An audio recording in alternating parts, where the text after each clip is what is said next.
Hey friends, welcome back to News You Can Eat, and of course Quick Bites here with your host Chef Walter. Do you need to soften the butter in a hurry? Well, don't just wait. Take control.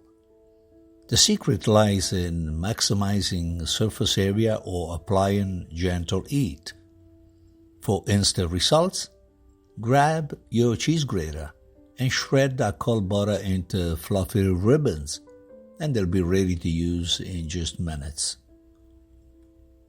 And if you have no grater, well, a sharp knife can transform your butter into paper-thin slices that soften faster that you can preheat the oven. Meanwhile, and when every second counts, try the microwave ballet 5-second pulses at low power, turning between each until it yields to your touch. Or harness physics with a warm glass trick, a heat transfer method that cradles your butter to perfect spreadability.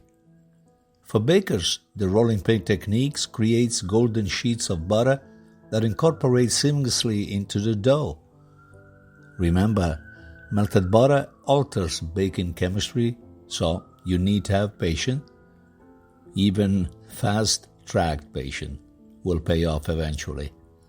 And whether you're whipping up flaky pastries or want to toast ready butter, these clever techniques will bridge the gap between rock hard and room temperature perfection. Trust me, your recipes will thank you for that ideal soft but not liquid consistency every time. Try it on your next round.